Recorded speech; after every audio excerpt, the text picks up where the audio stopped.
before we start the show, I wanted to come on here and say rest in peace to NBA legend, Boston Celtics legend in general, Bill Russell, who passed away at the age of 88. Everything he did off the court always came before anything he did on the court, which is what made him such a special human. In 2011, when he was awarded the Presidential Medal of Freedom by Barack Obama, Obama put it perfectly, saying, when people ask Bill Russell, "Are you a basketball player?" he says, "No, that's what I do, not what I am. I'm not a basketball player. I'm a man who plays basketball." And he went on to say, "I hope that one day in the streets of Boston, children will look up at a statue built not only to Bill Russell the player, but Bill Russell the man." And I think that's how Russell deserves to be remembered, as the man he was, not just the player he was. So rest in peace to one of the greatest to ever do it. Welcome back to the Simone NBA Show, brought to you by Heavy Sports, heavy.com. I'm your host, Jack Simone. You can follow me on Twitter at JackSimoneNBA. You can follow Heavy on Twitter at HeavyOnSports. And all of their other links will be right next to me. I think technically to your left, my right. Cameras are weird. Anyways, we're going to jump right into it.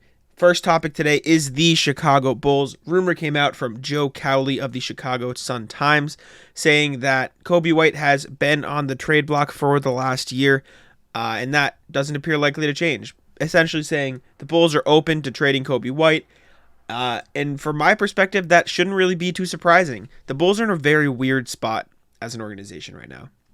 Most of the top teams in the league are young, or they've got a young core. They've got a succession plan, right? Boston Celtics, young core, Jason Tatum, Jaylen Brown, Robert Williams, boom. Memphis Grizzlies, John Morant, Desmond Bane, Jaren Jackson Jr., right there. Even the Warriors, who just won a championship behind Stephen Curry, Klay Thompson, Draymond Green, they have a succession plan. They have Jordan Poole. They have Andrew Wiggins, even though we'll get to that later. They might have to choose between them. They have James Wiseman, Jonathan Kuminga. They have guys at the ready. The Bulls don't really have that. They have Patrick Williams, which is fine. And they clearly value him very high because they wouldn't trade him for Rudy Gobert. But he hasn't proven too much. He's proven that he can be a solid defender. His shot's been there in his limited games last season. He shot really well, but again, limited minutes. Ayo Dosunmu's there. He looks great. He played great his rookie season under the radar, but is he going to be a star? There's probably some doubt there. And their core guys are on the older side. DeMar DeRozan is the oldest player on the roster at 32. Nikola Vucevic is 31. Even Zach LaVine is 27. Caruso 28. Javonte Green, 29. Andre Drummond, who they just signed, 28. They've got a short window. But with all the teams in the East, where do you rank the Bulls? 6th, where they finished last year? And even then, there's other teams on the up, right? In my personal opinion, the Celtics are above them. The Sixers are above them. The Heat are above them. And I'm blanking. The Celtics, the Sixers, the Heat, and the Bucks. The Bucks are above them. I blanked there. And I would argue that the Raptors are above them. In terms of talent, those 5 teams, I think, will probably end up finishing above the Bulls this season. So then the question becomes, what can the Bulls do to get better? And that's where you kind of get into a tricky situation, because in order to add quality pieces to improve their depth, they'd have to match salary. Now, they have a good start in Coby White, who makes roughly $7 million, so that can match a good chunk of salary. But past that, the best package they can put together without gutting the depth of their current team is Coby White, Derrick Jones Jr., Tony Bradley, which gets them up to roughly 12, 13 million. And that's enough to trade for a good player. There are trades out there. I've written trades for heavy.com about potential trades using that money, and most of them, honestly, are with the Utah Jazz. You look at Utah, they're looking to trade Donovan Mitchell. They have all these other guys in the roster who they probably don't want there if they do gut their team and head towards a rebuild. And they'll be looking to trade them. Bojan Bogdanovic, Malik Beasley, Patrick Beverley, Jordan Clarkson, Mike Conley. All those guys probably aren't necessary in a rebuild. I'm not saying the Jazz will be able to trade all of them, but they'll definitely be on the market. Of those guys who can help the Bulls, Malik Beasley, probably. He's shorter, but he plays the wing. He's a solid shooter. Patrick Beverley would be cool, but they have a ton of guard depth already. I mean, if they could get their hands on Jared Vanderbilt, that'd be great. He'd probably be more expensive because of how young he is and how awesome his contract is right now. That's a guy they could look at.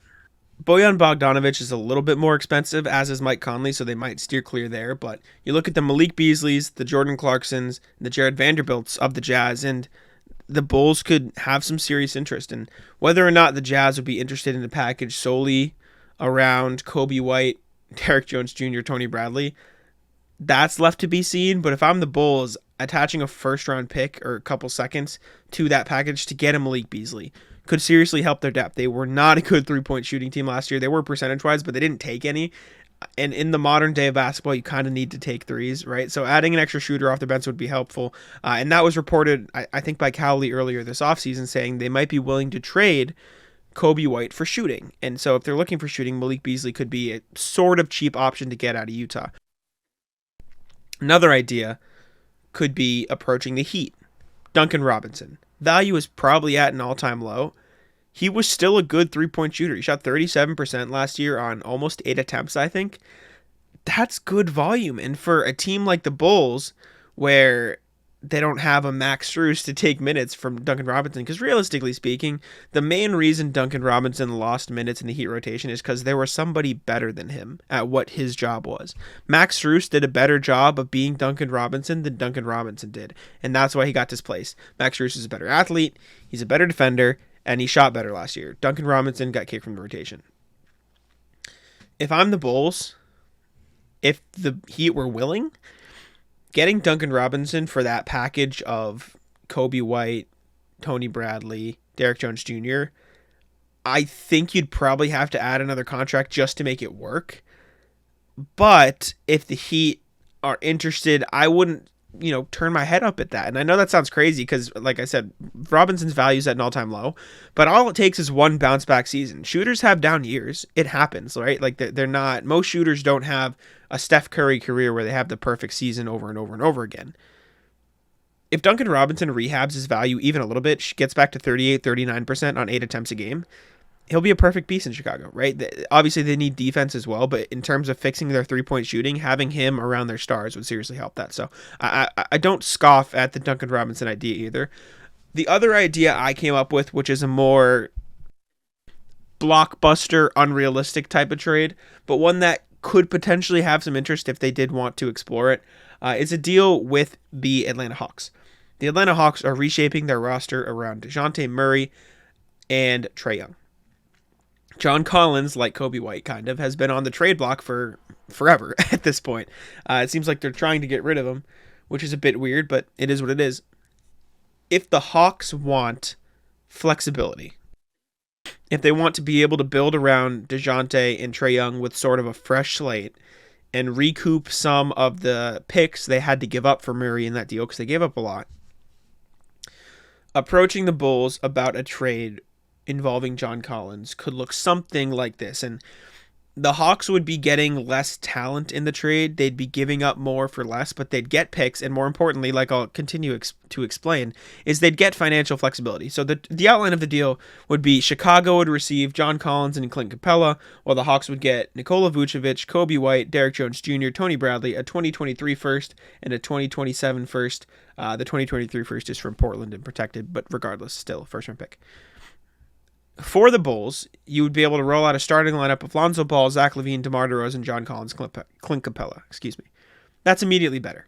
It just immediately better, and I understand the wanting to start and develop Patrick Williams.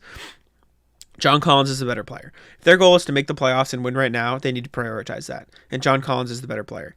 And Clint Capella, I would argue, is worse than Nikola Vucevic right now, but he's a better defender, and I don't want to say better rebounder, but he's better on that side of the floor, and Chicago needs that right now too. So while they'd have a slight downgrade there, they'd get the all-star caliber talent in John Collins, and a better defensive center.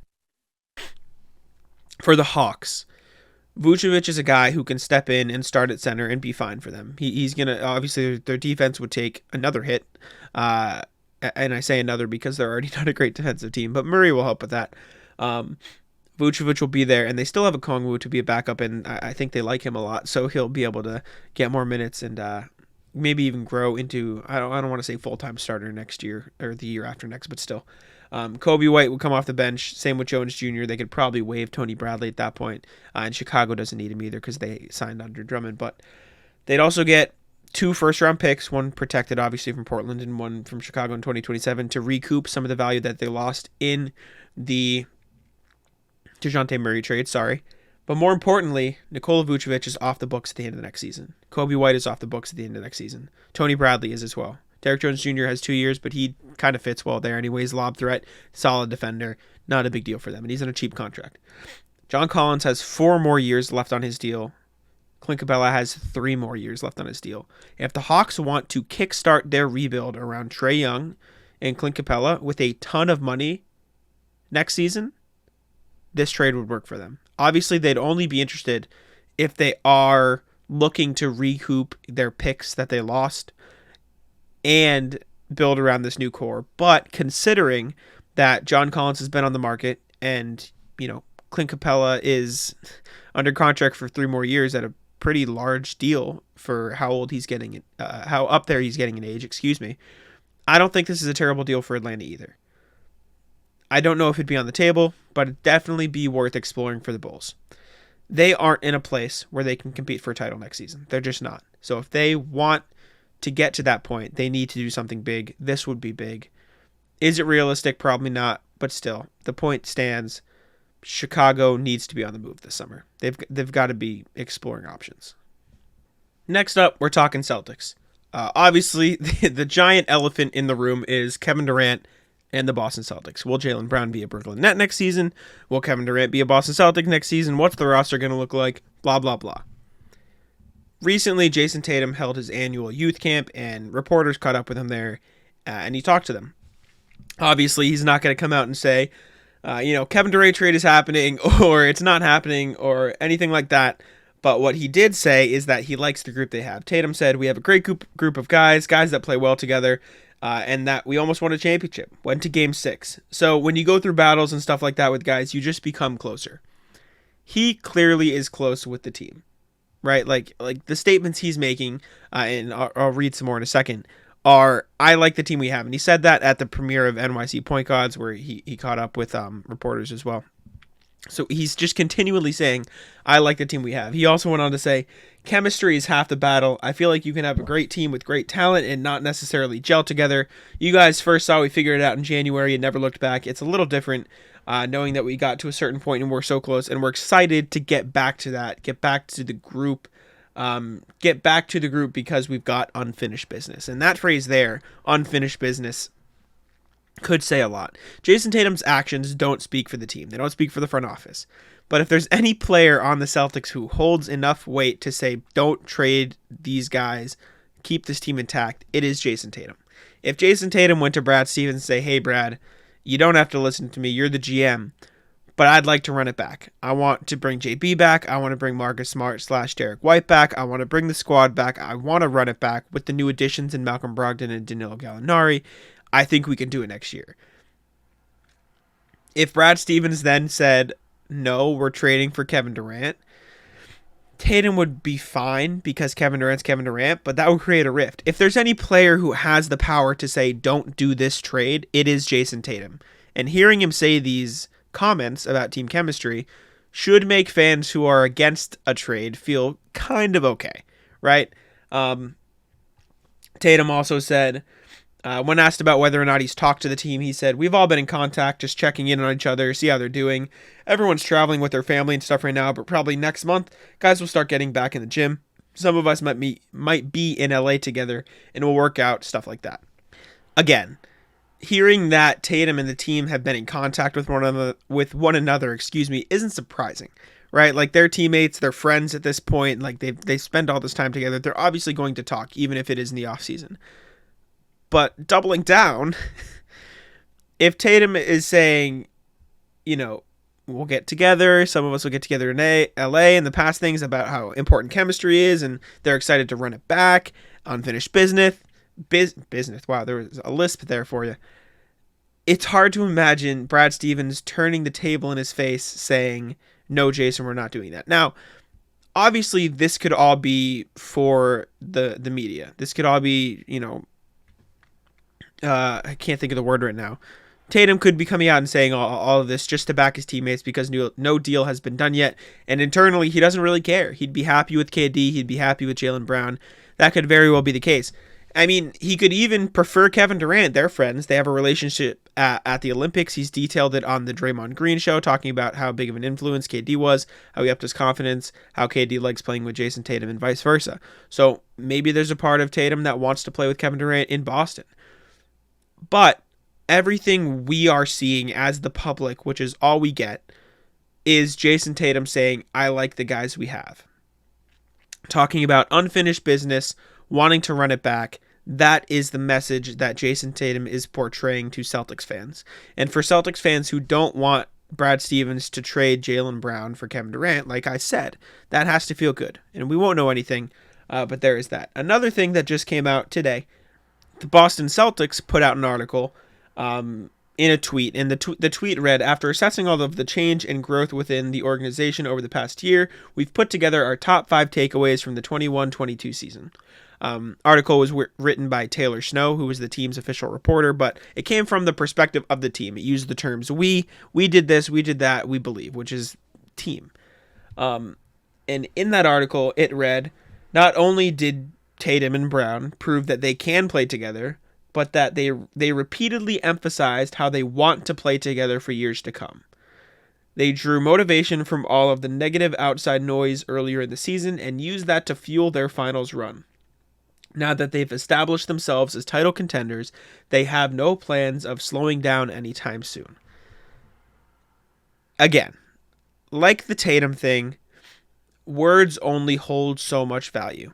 The words of the team reporter only hold so much value. But when the Celtics are tweeting this out from the perspective of the organization, that has to speak volumes to some extent. And again, this could just be a front. That's the word I was looking for earlier, by the way. This could just be a front. And behind the scenes, they're working on a KD deal. Maybe they've come down, what are the protections on this second round pick? Then we can close this. We don't know. We won't know till it happens. But to see the team put out an article on their team website talking about their players, saying that they have no plans of slowing down, that's got to say something. It's got to say something. At the very least, it shows that they're confident in their ability to run it back, regardless of whether or not they get KD.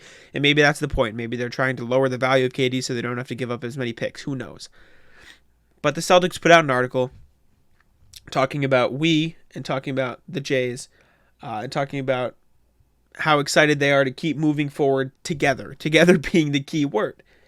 Another quote from it, during Boston's early season struggles, Brown and Tatum's ability to coexist had been a hot topic among national media talking heads, but the star duo was quick to shut them up after an epic midseason turnaround and run to the finals. While it's true that some pairings don't work out, especially when they play a similar position, these two have worked tirelessly over the last 5 seasons to build chemistry and benefit from their complementary skill sets. Again, you hear the word chemistry. It's like Taylor Snow and Jason Tatum talk to each other before giving their statements. Tatum talking about how important chemistry is. Taylor Snow writing about how important chemistry is for Celtics.com. All of this could be a ruse. Kevin Durant could be a Celtic by the time you're listening to this podcast. But to hear the team and the team superstar, who again would have input, if anybody on the roster would have input, it would be Tatum. Not saying Tatum does on trades. To hear them talk about chemistry and the importance of keeping a team together has to say something. So keep that in the back of your heads, Celtics fans, as you continue to monitor the situation. Tatum is confident in their guys. The Celtics are confident in their guys, and that should mean something. All right, now I want to talk about the Warriors. I talked about them in the first episode, the last episode. That sounded weird. The debut episode of the Simone NBA Show, which was also the most recent one because this is the second one. You understand what I'm saying. The Warriors will have decisions to make next offseason, and I've been thinking about it, and I wrote an article about it for Heavy on Warriors. Next offseason, 4 Warriors will be due extensions. Draymond Green will want to get paid, and I talked about that last time. He's going to want a max deal or close to it. He said that. Klay Thompson's going to need to get paid, need an extension. Andrew Wiggins will need an extension. Jordan Poole would need an extension. If the Warriors pay all their guys, and I was listening to Keith Smith on the NBA Front Office Show, give them a listen if you're listening to this and don't listen to them. What are you doing? They're amazing. And he talked about how, based on some rough numbers he did, if the Warriors paid all their guys, they'd be paying roughly, including taxes, $500 million for their team, which is so much money. Like, from the NBA owner's perspective, most fans are like, oh yeah, just spend the money, put a championship team together. That would be like double, I think, the next tax team, maybe more than double. Like, the Warriors paid like 350, rough numbers, not exact, 350 million for their championship team this year, and the Celtics had like a payroll of 138 million, including taxes and all that. $500 million, $500 million would be unheard of. That's crazy money. So they have to choose. And they already started hinting at the fact that they're not going to be willing to pay forever with their offseason moves this summer. You saw them give up Otto Porter Jr., Gary Payton. They could have paid those guys. They didn't. They let them walk in free agency. They brought in cheaper replacements in Dante DiVincenzo and JaMychal Green, like I said last episode, I believe. But then the question is, who is the odd man out? And at that point, you've got some very interesting decisions to make. Connor Letourneau, apologies if I'm saying that wrong, of the San Francisco Chronicle, wrote that Jordan Poole could be the odd one out, and his reason saying two-way wings like Wiggins are harder to find than score for shooting guards like Poole. And that's valid. That's a fair argument. So the question then becomes, if Poole is the odd man out, would the Warriors have to trade him? Now, they wouldn't trade any of these guys at the deadline. They're too important to the core of their team. Trading Wiggins, Draymond, Poole, or Klay at the trade deadline next year would gut their championship core in what is likely to be another championship run for Golden State next year. But exploring sign and trade opportunities for Poole next offseason could be possible. It's important to note that the Warriors would have almost no leverage in these negotiations. The only leverage they would have is if Poole wanted to sign with a team that couldn't afford him, then they would have to make a sign and trade work, and the Warriors would have to agree to that. But with a bunch of teams projected to have cap space next offseason, like the Pacers, like the Rockets, like the Pistons, like the Thunder, like the Spurs, Poole could just leave. Poole could just sign a massive deal, and Warriors have his rights because he's restricted. He was a first-round pick. But if they don't want to pay him, they're not going to match, so he'll just go for nothing. So they won't have much leverage. One of the trades I wrote about for Heavy is Buddy Hield for Jordan Poole. Again, Warriors don't have leverage, so getting anything back for a free agent that is leaving should be considered a win. Or they could take back a trade exception. You get a massive trade exception for Poole, and you look to spend it elsewhere. But again, that kind of defeat the purpose of cutting down on pay. Blah blah blah. Buddy Hield makes $10 million less than what Poole is likely to get. Could be an option. Andrew Wiggins, again, sign and trade opportunities. Probably more likely to find a better sign and trade with Wiggins because he is an older two-way wing, probably better suited to help a contending team. So Poole, being a young guard, would probably be picked up by like a Pacers, who like the Hield trade I mentioned, or Pistons, or a young up-and-coming team. Wiggins could draw more interest from those teams looking to get over the hump, like the Grizzlies. So there could be more sign and trade opportunities there. After that, you start getting into the realm of, well, and this is crazy, from a team building perspective, it's tough to say this because, like, obviously there's deeper, but at base level, from the perspective of trying to put, I'm trying to think of the best way to phrase this where I don't anger Warriors fans. From a roster construction perspective, with the goal being to win a championship and extend the team's championship window, the Warriors should get rid of one of Klay Thompson or Draymond Green. That should be the odd man out. They should keep Wiggins and Poole and then decide on whether or not to keep Green or Thompson.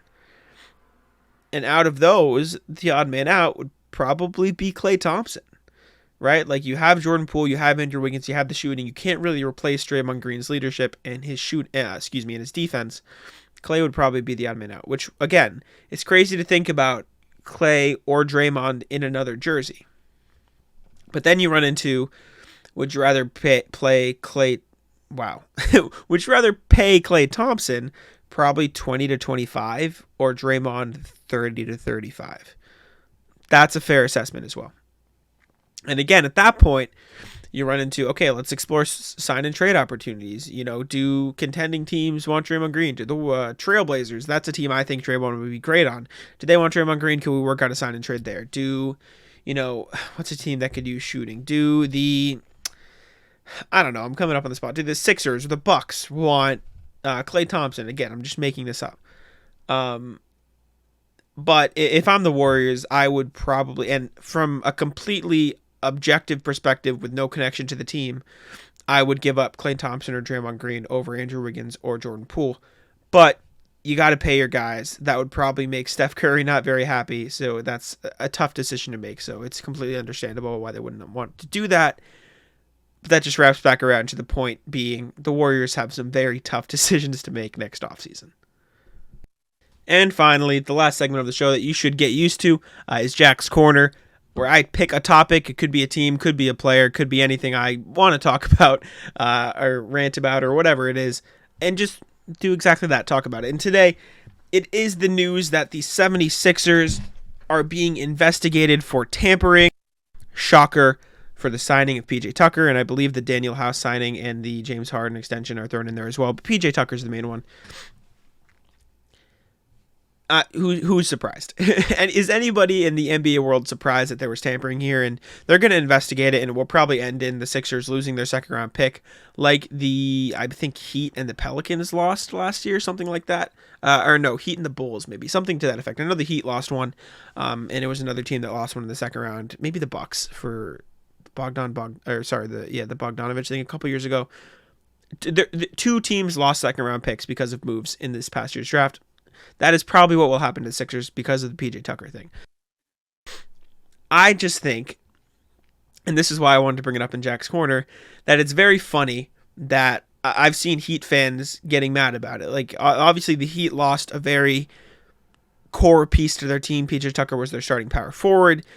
He was a great defender, great three-point shooter. He fit their team perfectly. And Heat fans complaining, this is obvious tampering. How could the NBA allow this to happen?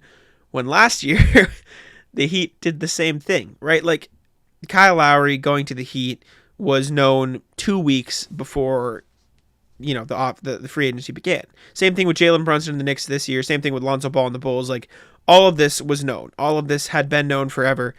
Tampering is not a new thing. Tampering happens all the time, every year. Tampering is happening when you're listening to this, right? It's not a new concept. I just thought it was funny to see Heat fans, and obviously they know, like most Heat fans are just joking, half joking, because like they know that Kyle Lowry thing last year, but just saying that tampering is a thing, and the NBA needs to make a decision on tampering as another reason why I want to talk about it. They either need to make it actually not allowed and investigate everything and actually punish teams and figure out a way to control it, or the more realistic thing is stop. Right? Like, who cares? Like, people are going to tamper and they'll have to accept that, which sucks. And like that, but there's no real way to regulate it other than an investigation once people call for it. Right? Like, you can't constantly be invading teams' privacies. You can't control their phones and who they talk to. You can't control the fact that players are friends. You can't control the fact Bam Adebayo and Donovan Mitchell are friends. Right? They played in the Miami Pro-Am. You're telling me that throughout the entirety of their time together at the Miami Pro-Am, hanging out, having a good time, not once did Bam Adebayo say, hey, would you ever consider coming to Miami? Like, they recruit each other. They recruit each other to come play at different cities. And Donovan Mitchell was probably like, yeah, I'd love to do that, but I'm in Utah right now, and I'm committed to Utah. That's tampering, but what does the league going to do about it, right? Like, people are friends, tampering happens. It's just funny when the investigations come out and it's blown out of proportion because it happens all the time. So I just thought that was entertaining, the Heat fan thing of them doing it last year and then kind of getting the opposite end of it this year with PJ Tucker. The whole thing was entertaining. Tampering is happening at this current moment. It just like, that saying where it's like, oh, at this current moment, people are being born, people are getting married, all this good thing is happening around the world. You'll never know about it. At this current moment, while you are listening to this, NBA front offices, players, everybody is tampering. It's a constant thing. So get used to tampering. And I think that will about wrap it up for this episode of the Simone NBA Show, the second episode. Again, I'm your host, Jack Simone. Make sure to follow me on Twitter at Jack Simone NBA. I write for Heavy, Heavy.com, cover the Celtics mainly, also the Mavericks, the Bulls, the Warriors. You see me everywhere. You can see me everywhere at Heavy.com. Also right over at Celtics blog at the Hive. Check out all my work. Check out Heavy on Sports. This is brought to you by Heavy on Sports, Heavy.com. Twitter is at Heavy on Sports. The YouTube channel is just Heavy. Make sure to subscribe so you can catch this podcast. I appreciate you listening or watching. If you're on YouTube, subscribe to Heavy on YouTube. Instagram at Heavy on Sports. TikTok, Heavy_sports. And yeah, that about wraps it up. Thank you so much for listening. Peace out.